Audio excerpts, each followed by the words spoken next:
Welcome to the Radiate Wellness Podcast. I'm your host, Christy Clemens Hoffman.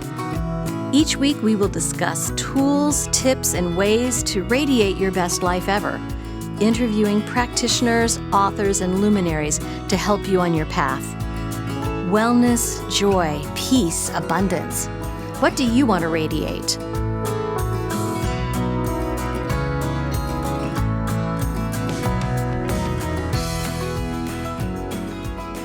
Hi, and welcome. Today, we are going to radiate purpose with Joanne DiMaggio, who does some very fascinating work of life between life hypnosis, which is a little bit different than the traditional past life regression, but I'm sure there is quite a large component of that. If you ask Joanne DiMaggio what her sole purpose is, she gives her answer with a smile. I am a reporter for the universe. Joanne says writing is part of her spiritual DNA and sees her soul's mission in this life to observe, record, and disseminate information about her particular area of expertise in esoteric studies, which is soul writing and past life exploration. That is fascinating. Joanne, welcome. Thank you so much for joining me today. Oh, thank you for inviting me. I'm really happy to be here. Wow. So this is quite a big handle and quite an important responsibility is soul writing and past life exploration. You've been doing this for how long now? It's been a little over 30 years, since 1987 when I first became involved with the Edgar Cayce organization, Association for Research and Enlightenment. That was my starting point professionally. Right. How did you get involved? How did you even know about Edgar Cayce's work? Well, I was born and raised Catholic and went to 12 years of Catholic school and found that I had a lot of questions, that there are things that just didn't make any sense to me, especially the whole bit about you get one chance and that's it. I didn't understand that. So I had a lot of questions. By the time I became a teenager, I started reading books about reincarnation. I don't remember how I gravitated toward them or how that all came about, but I was reading books about Edgar Cayce and books written by Ruth Montgomery and Jess Stern.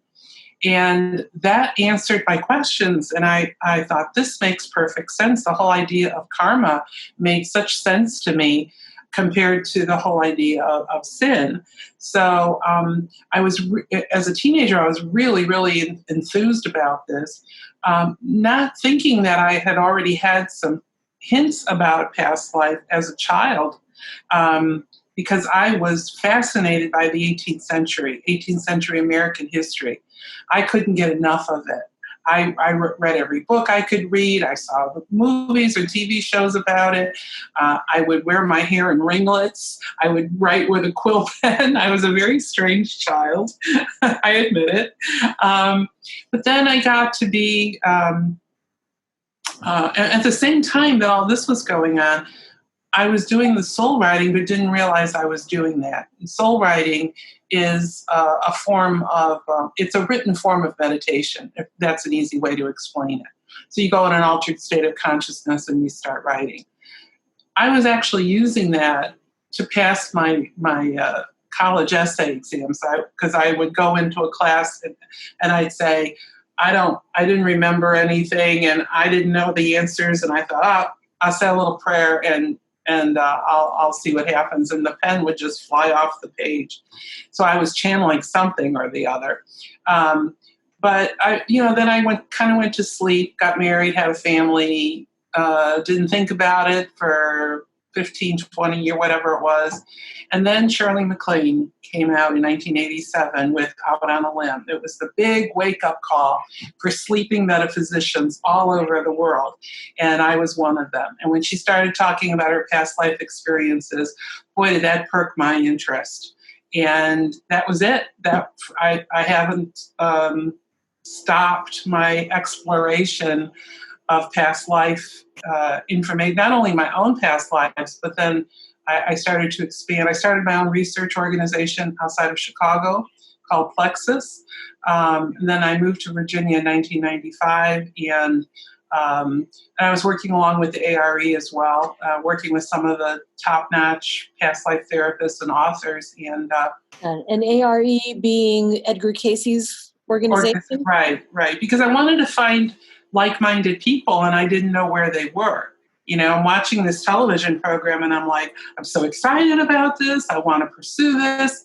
Who can I talk to about it? Because I knew I couldn't talk to anybody in my family. I couldn't talk to my neighbors or my, or my mainstream friends and colleagues.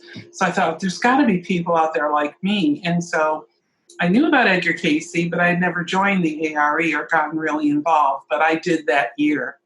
And I got on the core team for the Heartland Region in Chicago. They were regionalizing at that time, bringing programs closer to home for people across the country.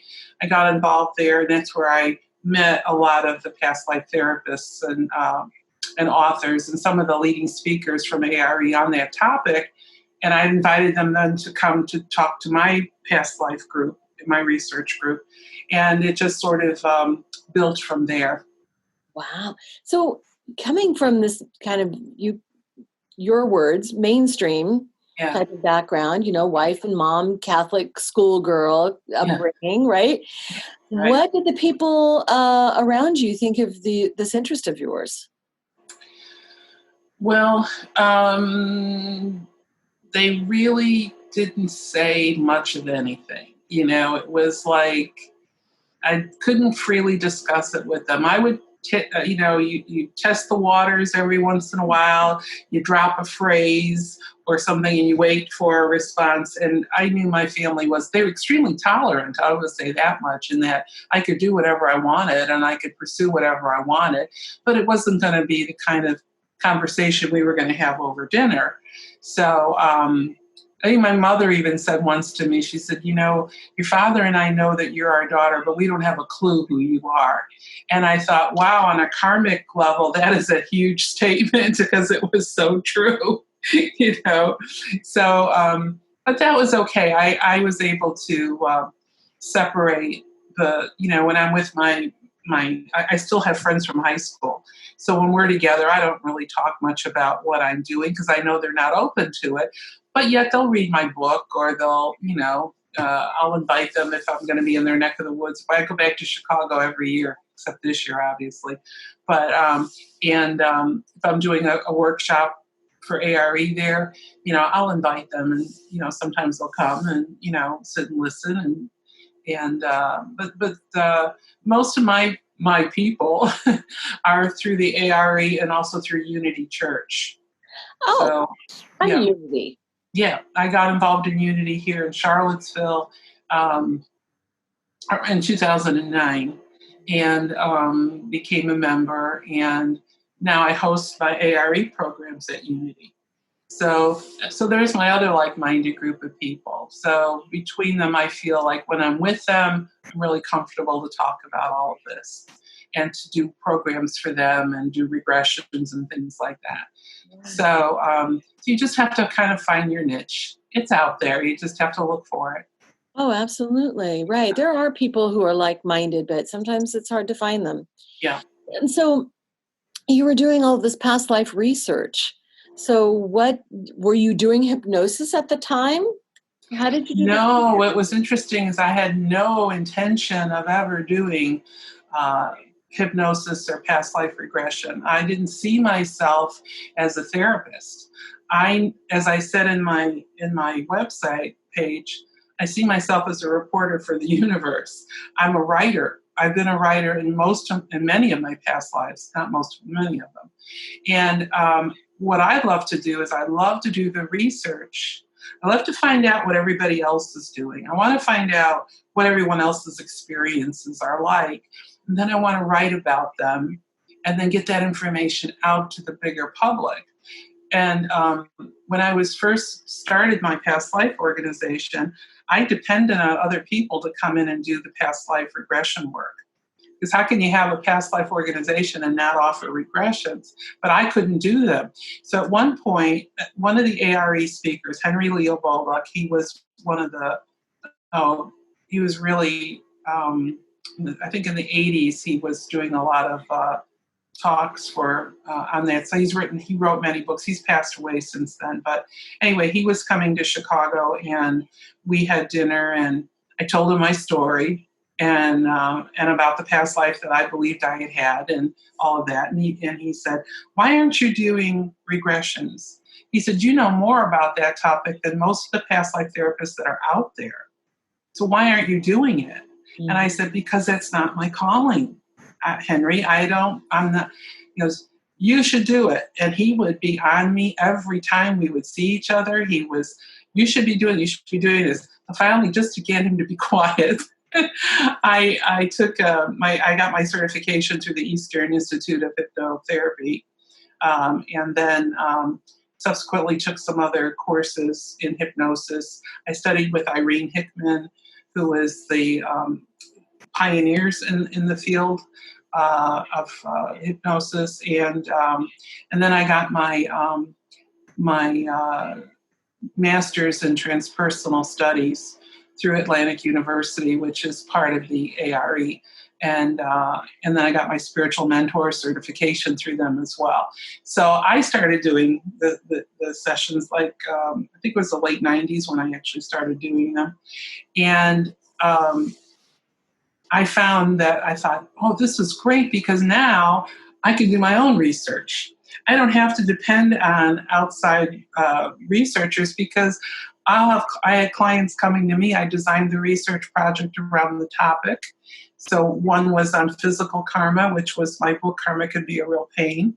And of course, this one was on life between lives. But I had other books too that I did that showing how you can use soul writing to get your past life information. So I would gather up all the information from those research projects, the sessions. Sometimes they would take me over a year to get them done, and then off we would go. Oh my goodness. Yeah. So when you learned that piece of hypnotherapy, all brakes were off. And I see on your website you are a clinical hypnotherapist, but so you studied the more traditional type of hypnotherapy. Right. Well. Yeah. Right. And did that training include past life regression in between lives? It included the past life regression to a very small extent. And then, but because of my studies with Edgar Cayce, I've been studying his readings for years. And because of my courses I was taking through Atlantic University for my master's, all of that kind of lend itself to pursuing it on a deeper level. Plus, I had been doing my own past life work, a lot of introspective work, not only on myself, but also I had my circle of friends included past life therapists. So how convenient to have them work with me and then learn from them. And then, I believe if you've done this work in other lifetimes, there's an element of it still within your soul that you can pull on. So that's what I was doing. I thought, Henry had said, more about it than most people. And I thought, I do. So how do I apply it? How do I help other people? And I think because I went through my own past life journey so deeply, years and years working on this one particular past life, I think that I had the temper for the compassion for people who were going through struggles that I knew were past life related, and I thought, we can work through that, and then we can, they can go into the healing aspect of it. Mm-hmm. Oh, absolutely. There is a huge healing aspect of this. Right. When did you first make that correlation? About the healing part of it? Yeah. Oh, I think when I worked through my own issues and came out on the other end, sure, knowing how I felt going into it and how I felt coming out of it, there was that healing aspect of it, that ability to forgive on a much deeper level than I had been before. working with clients, especially when I did the Karma Can Be a Real Pain book, that the research on physical, how chronic conditions can be traced to a prior lifetime. Right. I had people who after the session were crying that they were so relieved, and it wasn't, I had a certain percentage that had a spontaneous healing where the symptoms completely disappeared. Yeah. I had others, however, who just knowing the origin of it had a sense of healing because they got a different perspective on it. So they understood where it was coming from and why, and then they knew how to work through it. So it was very rewarding, very humbling experience. I remember this one woman, she was 70-something years old when she came to me. She was a retired psychiatric nurse, and she was having night terrors. Every couple of nights, she'd have these terrible nightmares, and she thought that she had been in a concentration camp because she was reliving the same things that she would, hunger, not having enough clothing, no blankets, being sexually abused, seeing children being abused, all of those things that happened to Holocaust survivors and those who passed. And her husband was just beside himself. He said, I don't know how to help her. Would you help her? And so I had her come in, and she didn't go back to the Holocaust. She went back before that because the situation in her life before that, in the lifetime prior to that, she had the same situation, the same environment that she was born into that mimicked what would have happened, the same things that would have happened had she been in a concentration camp. Just knowing that, going through that one regression, what I love about past life work is that sometimes it's just one session. It's not like traditional psychotherapy where you have to go over and over and over again. This is usually one time. I don't get very many repeat customers. But anyway, when the book was published, she and her husband came to the book launch at Unity, and they came up to me and hugged me, and she was crying, and she said, you have no idea how my life has changed because of this. So that's those kinds of testimonials from people. I can't make that stuff up. They have experienced this on the deepest level, and they come and express that to me, and that's how I know I'm doing God's work. I'm doing the work that's really helping their soul to move on to the next level. And that's really what this is all about. Past life work has nothing to do with the past. It's everything to do with the present. So that's how I approach it, at least.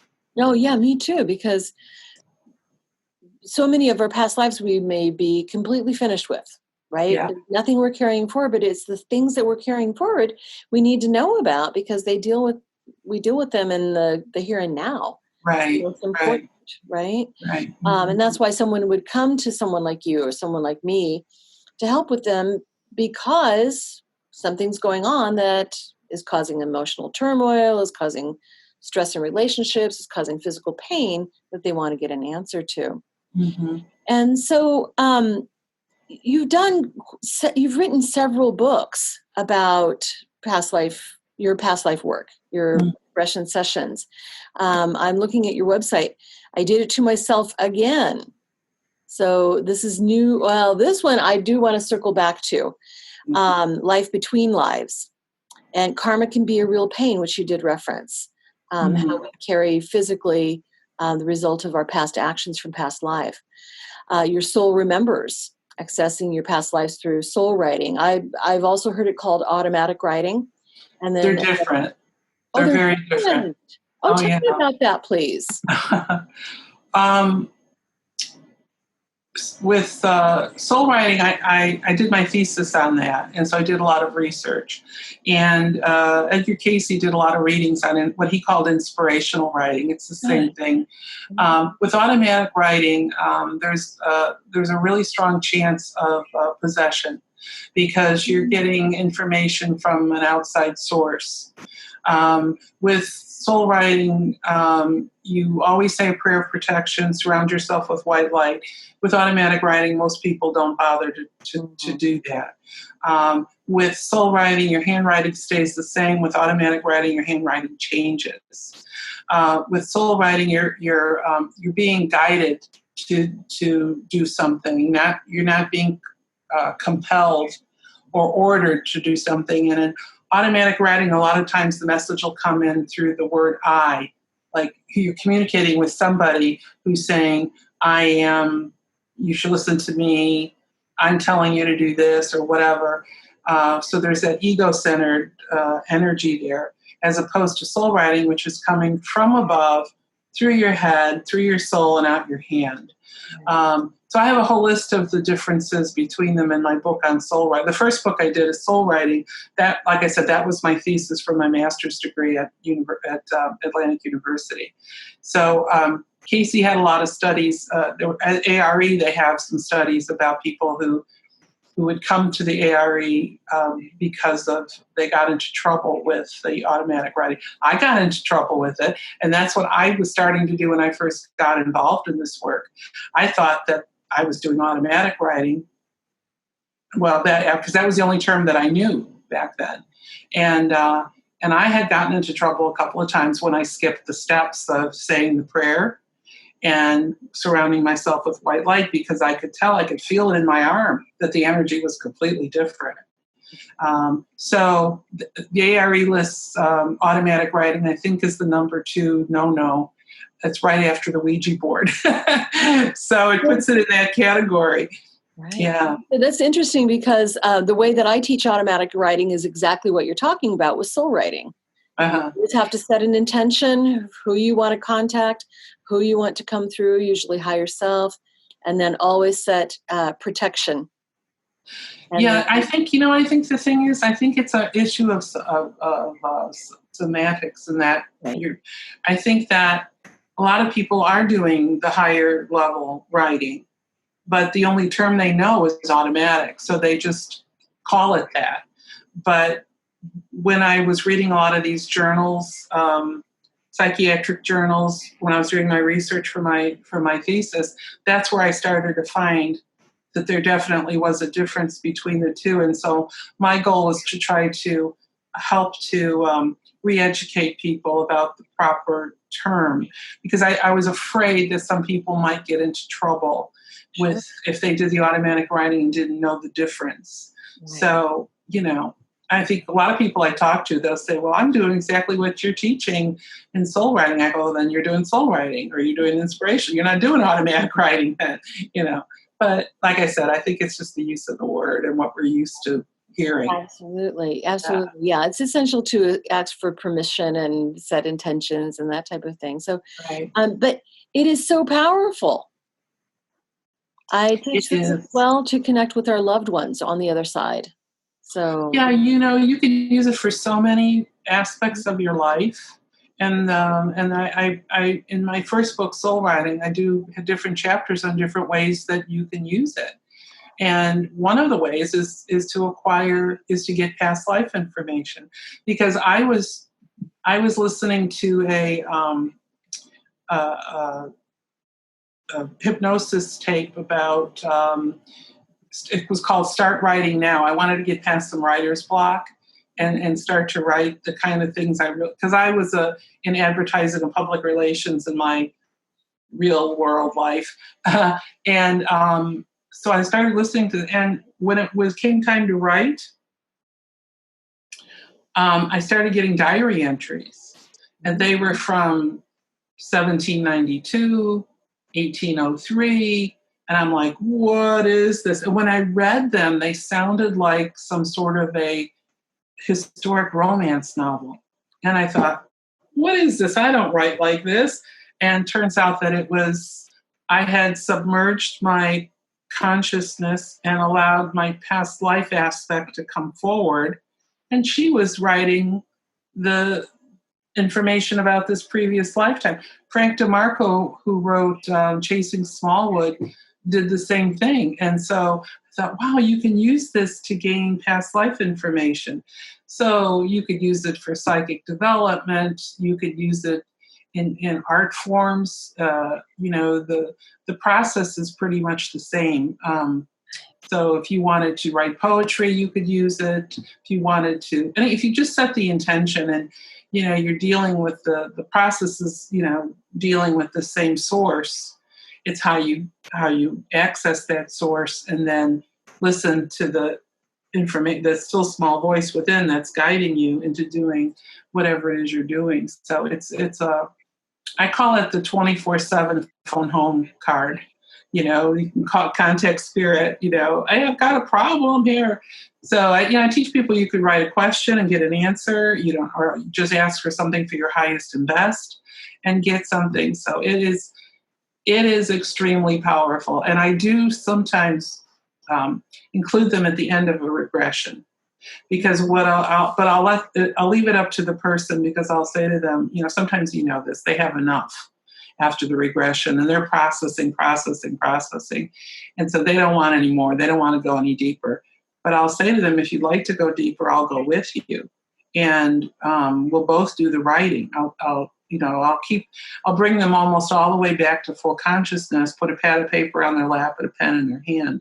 And then I'll say, ask your soul if there's anything else it wants to tell you that you didn't get in the regression.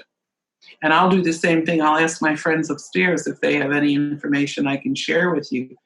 And I think everyone is deeply surprised at what comes out, because they get the backstory, they get details that they didn't have before, or they get guidance on what to do with this information. How are you going to apply it in the here and now?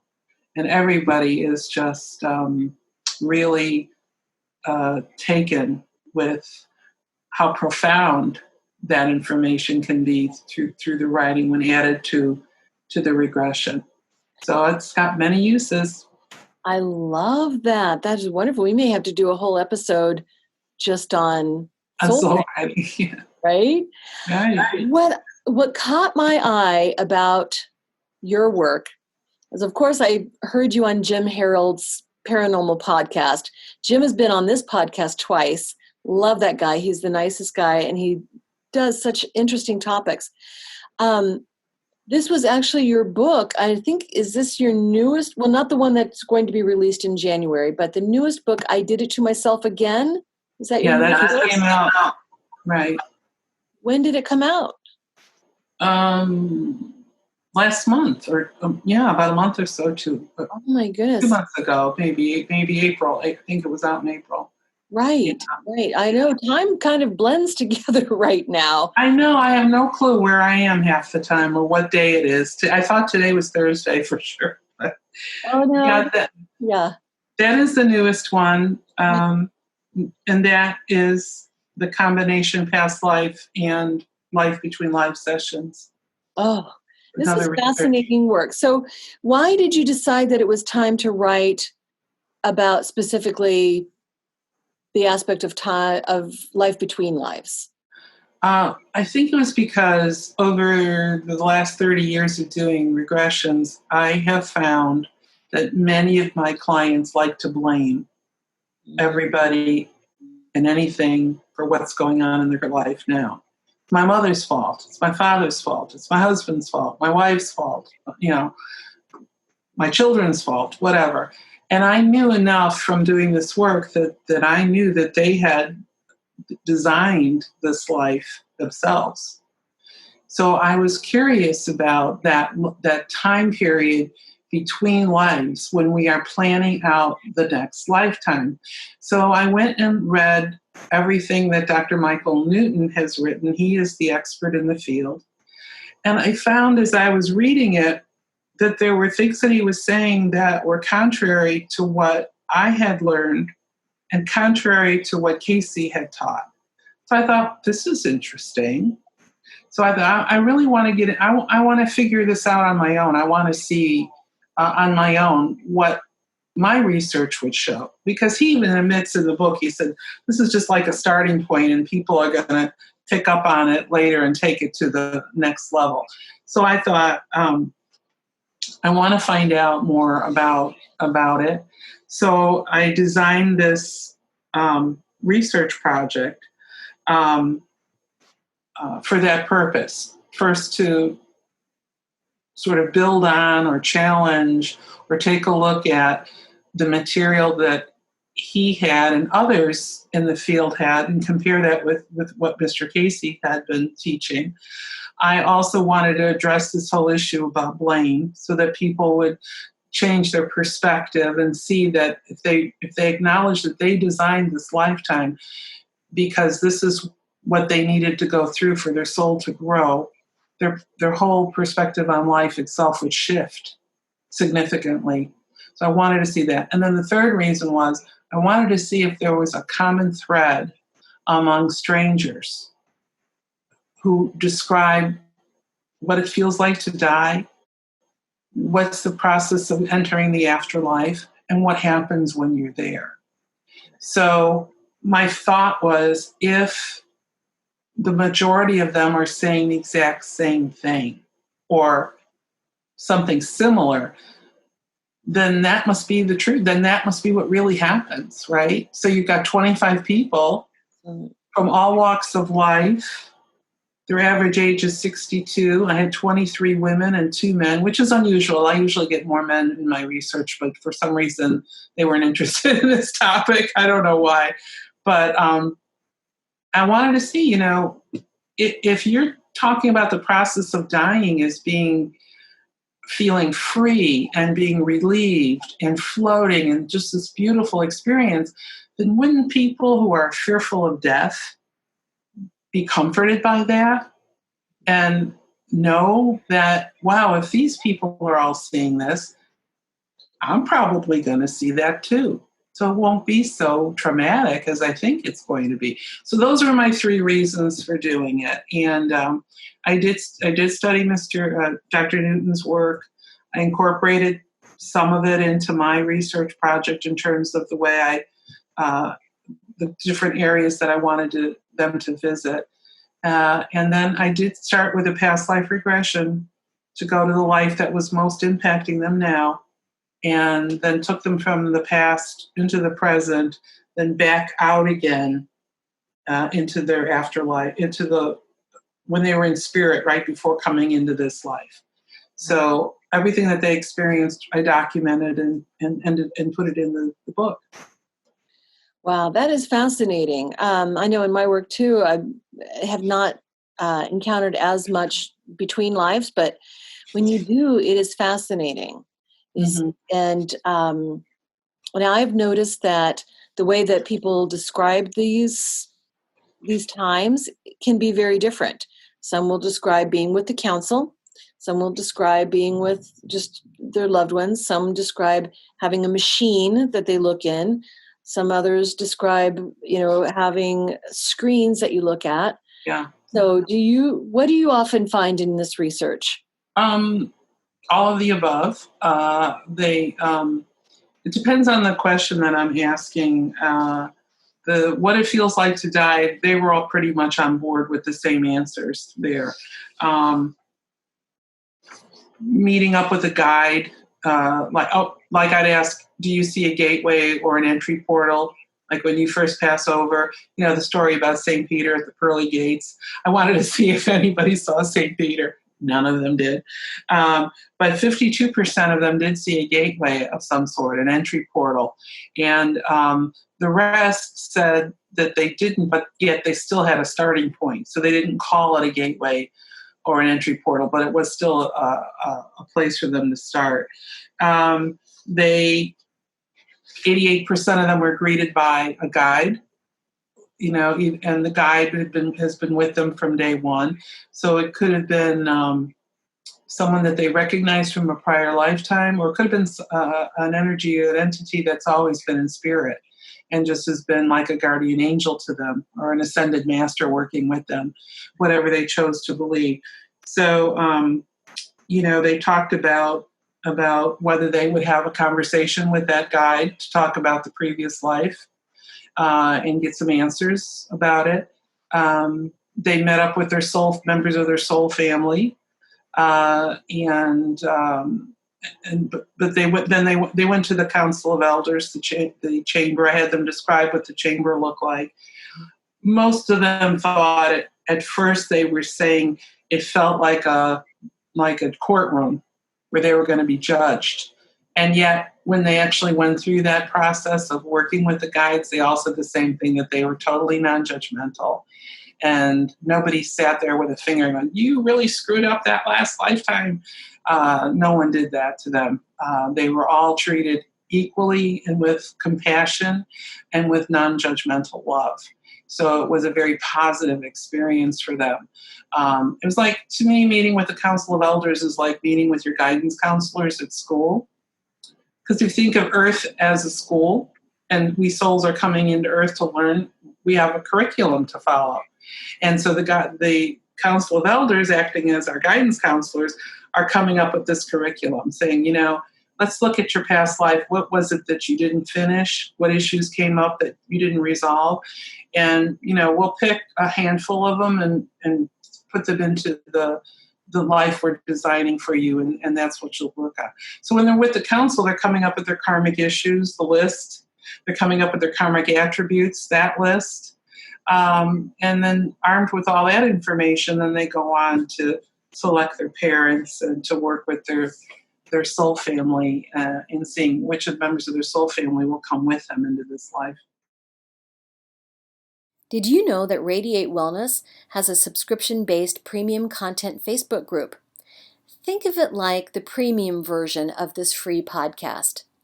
In this premium Facebook group, you can find great content like replays of online classes, meditations on angels, chakras, mindfulness, and more, guest speakers, mini classes, polls. Plus, you'll be the first to know of guests that we have scheduled for the podcast and can submit questions for them. You get all of this great content for one low monthly price, and the first month is half off. You can subscribe by going to radiatewellnesscommunity.com/shop. Click the subscriptions button and you're in. Also, while I have your attention, wherever you're listening to this free podcast, if you could just do us a couple of favors, please.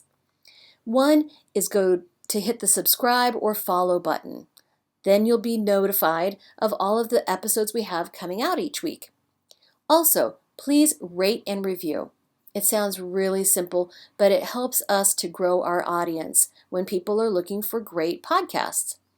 And when we grow our audience, we can do bigger and better things and bring you even more great guests. So please do those couple of things, and that will help us grow this audience and this podcast. Thank you so much for listening. I'm looking now on your website at the description of this book. I did it to myself again. And one of the questions that you list is, what memory triggers were you given to you to help you remember your prior life? Can you talk about that a bit? That's interesting. That's an interesting concept. Yeah, that was at the end of the session. So they would go into what Dr. Newton called the prep class. That's where they're given memory triggers are intangible things that are given to you that will remind you of the previous life. So when you come into a body, you forget about everything, right? You don't remember anything. But a memory trigger is a deja vu experience. So it's you resonate to something that you have no reason to resonate to in this life. For instance, it could be a piece of music. So if you hear this certain piece of music, it snaps you back into another. You'll have the image of another life, or something will remind you of that. It could be an aroma. It could be you smell something and it'll take you back. It could be colors or certain flowers. It could be visiting a certain country or state. For me, it was always Virginia. I was born and raised in Chicago, and even as a child, I knew I didn't belong there. I thought, where am I and who are you people around me? But I didn't know where home was. My soul was yearning to be someplace else, but I didn't know where that was until I actually came here after college. So those are memory triggers. Those or you meet somebody and you think I know you. or you have a sense that you know somebody. So it's a sense of place, it's a sense of people. So we talked about what memory triggers were you given. Some people were given really interesting ones like numbers, like sequence of numbers. And sure enough, they would come up. Either they were birth dates of people in their family, or I don't remember all of them, but I thought numbers was an interesting one to me. But the animals can be, landscapes can be, some people it was crystals. So there's a variety, and it's all intended to help you. Those are the tools that you're given while you're still in spirit. So you never should feel alone. I mean, you have your little backpack when you come to Earth, and there's things in there that if you bothered to open the backpack, you'd see that there's some help in there for you. So yeah, that's what the memory triggers were all about. Oh, that is so interesting. That is so interesting. And I think that, well, you talked about how when you were a kid, you would do your hair in ringlets. That was not the style. You wrote with a quill pen. That was weird. And, oh, yeah, but by candlelight, Oh, yeah. my gosh. And I signed myself up for piano lessons when I was in second grade, and my parents wouldn't let me take them. And I signed up again in third grade. And I had a teacher who was teaching classical music. So can you imagine a little third grader living on the south side of Chicago in a blue-collar neighborhood playing, Mozart on the piano? It was like unheard of. So it was very, and I really wasn't supported in any of that. It wasn't until I got to college and I majored in American history. And I had a professor say to me, "You have the most uncanny feel for the 18th century of any student I've ever had." And I thought, I do. But I didn't really believe that much, or didn't apply that to the fact that I could have lived then. That when I was writing those essays, I'm writing them from memory, not from what I learned in his class. So, but that was a memory trigger for me. Right. Absolutely. Did you ever have a regression to go back to that lifetime? Oh, many. Okay. So what was so special about that lifetime that you carried it forward with you so strongly? There were a lot of issues in it that are too long to get into, but I met people from that life. There were people that came forward and appeared in my life who then I would later discover I knew then. And our interaction was in this life could be very painful at times, and other times it was very joyous. And based on all of that, working with them, because then they would remember something too. So I'll never forget when I was living in Chicago right before, I think this was in 1993, a past life therapist friend of mine that I knew from the A.R.E, I had been working with her on my past life. And then another friend of hers, a client, had said that she was moving to Virginia. And she said, "Why are you moving to Virginia?" And she told her that she had a past life in the Charlottesville area. And so, well, wait, she said to her friend, "Wait a minute, before you leave, you need to meet my friend Joanne, because I think you have something in common." And so she arranged for the two of us to have a simultaneous regression. I'd never done that before, where you have two people who believe they may have shared a lifetime together in the same regression. And what was interesting about that is that up until that time, I had been looking for a way to discredit that past life, to say that it wasn't true, that I was making it up.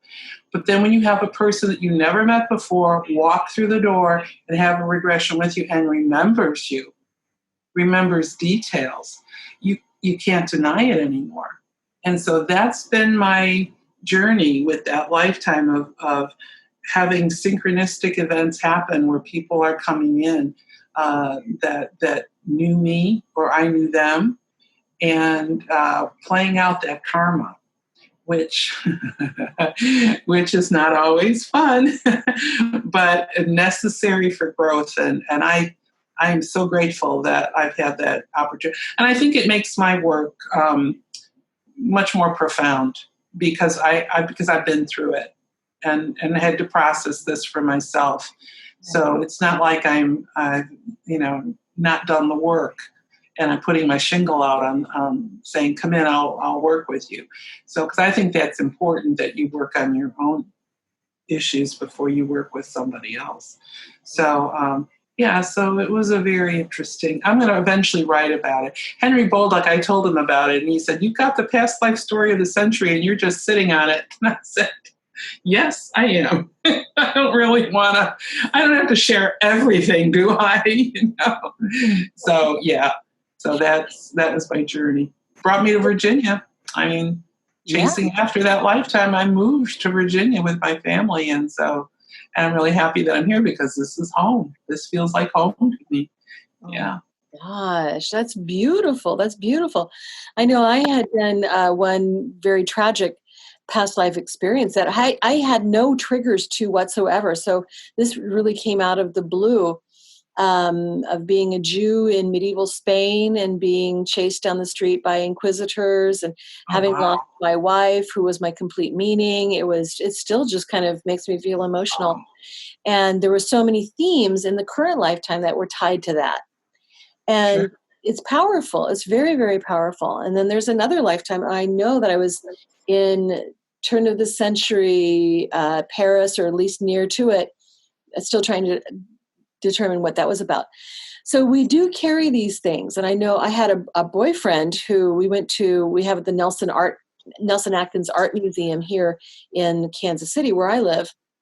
And he turned a corner and saw a bust from Hadrian's Wall, and he said, "I know that guy," and had this complete trigger moment. And I had no idea what was going on, neither did he. So we have these preferences, these long-held feelings, these things we're drifting toward that could be from a past life. I do want to talk about your next book because it sounds really interesting. Oh, yeah. So could you tell about this book that's going to be coming out next January? Yeah, it's called Edgar Cayce and the Unfulfilled Destiny of Thomas Jefferson Reborn. Oh my gosh. I need to just jump in for just a second. Sure. We've been mentioning Edgar Cayce a lot during this episode. There may be people who don't know who that is. Okay. Edgar Cayce was the most renowned psychic of the 20th century. He's the father of holistic medicine, a mystic. He was so far ahead of his time. During his lifetime, he gave 14,000 readings. 12,000 of those were health-related readings. So people with different ailments would contact him, and he would go into a trance. He basically go to sleep. He didn't remember anything. People had to tell him afterwards what he said. He would go to his source. Many times that was the Akashic Records. He would be able to read them, get information, and share it. So for the first years he was doing this, the 12,000 readings he did that were health-related, then suddenly somebody asked him a question, and he started giving past life information out. Now, Mr. Cayce was a very devout Christian. He read the Bible every year of his life, once a year for every year of his life. He was teaching Sunday school and everything. So when this information about the past lives started coming up and about the more esoteric topics, he got scared and he stopped doing them for a while until he got the guidance that it was okay to continue. So he gave what they called life readings. So when he gave a life reading, he would tell somebody about their past lives. He'd say, in this life you gained, or your soul gained, or in this life your soul lost. He would not give more than maybe 4 in a reading, because he didn't feel like you should work on more than that at any given time. And he would tell you, well, things are the way they are now because this happened back then. So if you're obese in this life, he would say, some woman, he said, was because you used to make fun of obese people. So sometimes it was an eye for an eye kind of a thing, cause and effect. And he'd point that out so that you'd understand what you're dealing with. Well, anyway, Mr. Cayce's secretary, Gladys Davis, had a little nephew who was born in June of 1936. And he was born to parents who were alcoholics and were gamblers.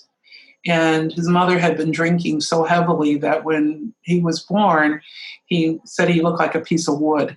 And the doctor said he wouldn't last very long. So Mr. Cayce told Gladys, bring him here and I'll do a reading on him. And in that first reading, first of all, he saved his life. He said, give him carnation milk and he'll be fine. And they did, and he was. He gave him his name. He said, let's call him Thomas Jefferson Davis, TJ, he was referred to. And then Mr. Cayce gave him the four past lives he had. Two of them one was in Atlantis, one was in early France. The other two were famous, and which is unusual to have more than one famous past life. One was Alexander the Great and Thomas Jefferson. Now, in that life reading, he said, this soul can do for the world what Thomas Jefferson did for this country. Now, you're putting that prediction on a 2-day-old baby, right? But Mr. Cayce said that can happen only if the parents raise him in the way that he was telling them to raise him, as far as his schooling and everything. So TJ lived on and off with Mr. Cayce for the first 9 years of his life. I chronicle that time period in his life in the book to show what a loving relationship the two of them had. They had been together in many other lifetimes, along with Gladys. And but Mr. Cayce would take TJ out on the pier and they'd go fishing behind the house. And that's where he taught him. He taught him about reincarnation. He taught him how to read auras. He told him the creation story. This was like his little classroom. So you see this little boy, there's pictures of him out on the pier with Mr. Cayce. They're out there fishing. He was pouring all this knowledge into this little boy because he felt like he was going to do something great in the future for the world, what Jefferson did for this country.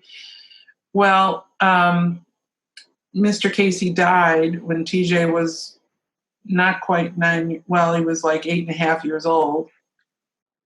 He never got a second reading, which Cayce said he was going to give him when he was 13. He never got that. And then his parents just didn't follow Cayce's advice at all. So his life took a different path. The trajectory of his soul, was at a crossroads, and then it went in a different direction. And he became very much, sort of a recluse,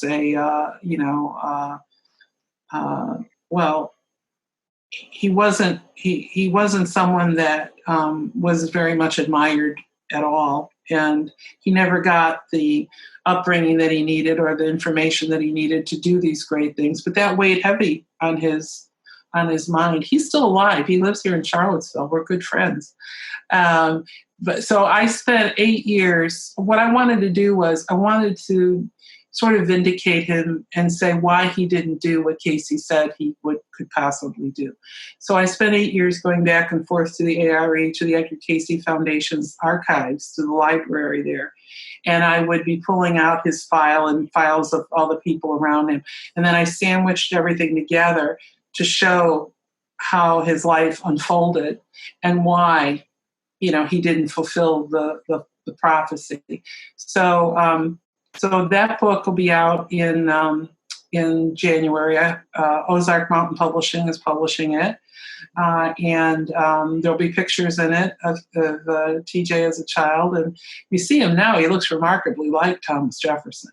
And so living here in Charlottesville, where Jefferson lived, his home here in Charlotte, he lives up on a mountaintop, and he said he could see Monticello, Jefferson's home, from where he lives. So can you imagine? So those stories are all in there about what that's been like for him. It's a pretty fascinating story, and I've always found him to be an incredibly intriguing person. If you want to have dinner with one person who's fascinating, it would be him for sure. But it just shows too that when you're doing past lives, if you've had a famous past life in which you've accomplished greatness, doesn't mean you're going to do that in the next life. It's an up and down, depending on what your soul's working on. So anyway, I thought this was the great work of my life, was to vindicate this man, or not vindicate, but at least to present his story about how his soul doesn't always, it's not this upward trajectory all the time, and what happened to him. Right. And just because we have a soul path doesn't mean we always follow it. We have free will. Others around us have free will. Right. It's just one of the possibilities. Right. When you get a map, you can take this way to get there, this way to get there. There's so many variables as well. Do you know Steve Burgess? Steve Burgess. I don't believe he's a hypnotherapist in England, and I've also interviewed him for the podcast, and he will have come out before we've had this discussion. But he did write a book about celebrity past lives. Oh, he did. Interesting. He did. Very interesting.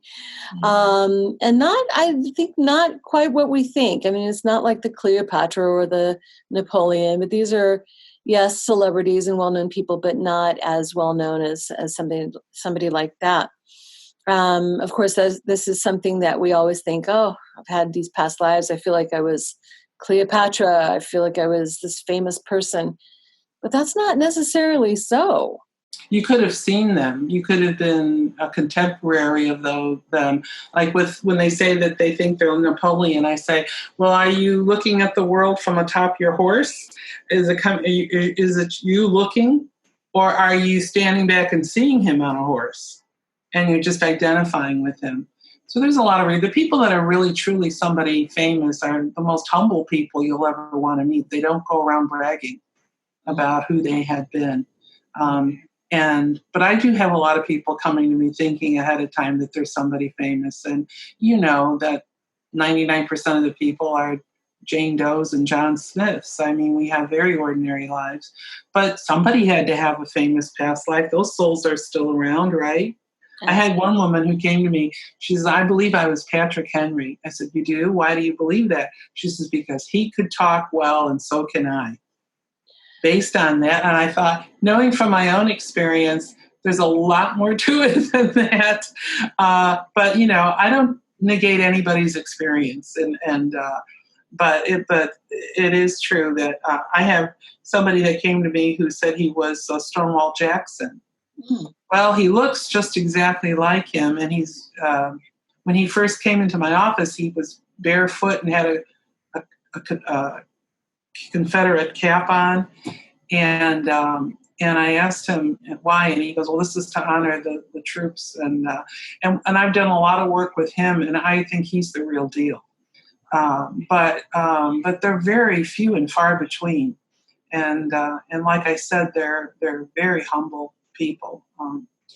But boy, if you want to know what history really is about, instead of revisionist history, talk to somebody who lived in that time period, because they'll tell you exactly how it was. And that's why the historian me finds the past life work so very inviting, because it satisfies both areas of my interest in history and interest in soul development. So. Right. Yes, I agree. Yeah, I'm also an amateur history buff. I don't have a degree in it, but certainly very interested. And one of my clients had a lifetime as Eliza Warnell, who you would not know, but here in Kansas City, we've got Warnell Road, and then there's the Warnell House. And her father had started a very important mission for the Shawnee children. That's a whole nother story, but it was a very important site of the Civil War. And so kind of a local celebrity. But yes, those people lived too. And so, of course, they would have future incarnations too. Right. Right. But yeah, most of the time, they're just people who've lived simple lives. And just getting the stories is fascinating. Yeah. I love And hearing Mr. Cayce did a lot of readings on people who had been famous in previous lifetimes, because it would make sense that those souls would want to go to him, to have a reading at that time. He died in 1945, and I don't believe there's anybody quite like him since. So it'd be wonderful if there were, but right. that hasn't been the case. Well, I love that this new book that you've got coming out next January combines your study of Edgar Cayce and then also your study of past lives. It's a wonderful way to bridge that. Yeah. Right. And you do consider yourself a writer and an author. Right. Right. So you've written several books and articles as well. Yeah, and I've got so many books. I tell people, because since I'm from Chicago, I use a Chicago analogy. I say I've got books circling my head like planes at O'Hare waiting to come in for a landing. And I don't know, I say to Spirit, how much time do I have to get these done? Because, an average book takes a couple of years to put together. I think the Life Between Life book I was able to do in about a year and a half. But like the book on Mr. Cayce and T.J. Davis, the Jefferson book, took 8 years to pull together. So I do have quite a few others. I want to do a book about spirituality and the Beatles, because I was a Beatles fan club president back in the day. And I'm just so curious about whether, how much of the spirituality that my generation is feeling came from a seed that was planted back then. So I wanted to do that. And you had mentioned about Cleopatra. I am writing a book about the top questions that are asked about reincarnation, and I'm going to title it "Why Are There So Many Cleopatras?" So and that'll be one of the chapters. Will be on famous past lives. So yeah. So there's a lot that I want to do, but they're all labors of love for me, and I'm always so thrilled to share them with people like you and your listeners. And it's just been a very fulfilling part of my life. Oh, yeah, you certainly have a wide body of work. Again, referring to your website, which is joannedimaggio.com. I'll put this in the show notes. You offer regression services, soul writing services, lectures, because you're an avid lecturer, as well as the books. Right, and I'm doing sessions on Zoom and Skype now, so if people are interested, just contact me. Wonderful. That was my next question, whether you went online. Yeah, just started. I didn't think I could do them. I questioned, because I always was doing everything one-on-one, but I've heard from other therapists that they've been doing them on Zoom and they've been very successful, and I tried it and they are. So it's just like, being at home is making people a lot more relaxed, and it's been working fabulously. So I'm offering that. Yeah, absolutely right. As you know, I told you before, I do quantum healing hypnosis technique, which has to be done in person, and there are reasons for that. But I also do introspective, which can be which I learned, so I could do it online. It's just as effective. Yeah, and I think that's the way we're going now. Anyway. So many of the conferences I'm going to be speaking at in the next couple of months are all going to be virtual. So instead of me traveling and standing in front of an audience of how many people, which I love doing, because I love the energy of that, they're going to be on Zoom. So I'm an old dog and I'm learning new tricks. What can I say? We're all being forced with doing that right now. We are. Right? Yeah, absolutely, yeah. Well, is there anything else that you feel is really important to talk about your body of work, about what you would like us to know about between lives or even past lives?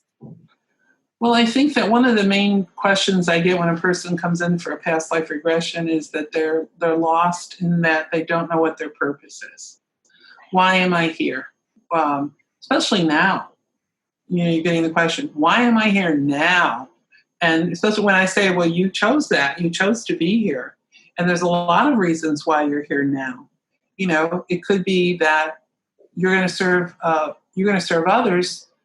They're going to watch the way you react and how you process all of this, and they're going to learn something from that. You're going to be part of the group that's going to help people to the next level. There's all kinds of reasons why you're here. You can ignite an entire movement, is what we're seeing happening lately. Why are you here? Well, let's look at that. Let's look at what your soul's ideal is, what Mr. Cayce called an ideal. And mine is to empower and inspire through the written word. So I help people to define that. When they go through the regression and they work with the elders, I'll say, well, you tell me now why you're here. And they're usually able to say in one sentence what their purpose is. Once they know that, they move quickly into the next level. So find out who you are. Who are you who's your authentic self? And I think it's a very enlightening. That's where we get all the aha moments in this work. When they connect the dots, it's just absolutely, you just sit back and just enjoy the pure joy on their faces when they aha, I know, now I know. So finding your purpose, why you're here, understanding how you came to decide that you were going to do this, and then just do it. Just do it. So, that's about. So if anyone wants to schedule an appointment to do one of these sessions, go see Joanne. She's been doing this a very, very long time. JoanneDiMaggio.com. Thank you, Joanne, so much for sitting and talking with me and sharing your stories. Oh, thank you so much. I've enjoyed, I feel like we're in the living room with each other and having a nice conversation. Thank you for that. Thank you. Okay.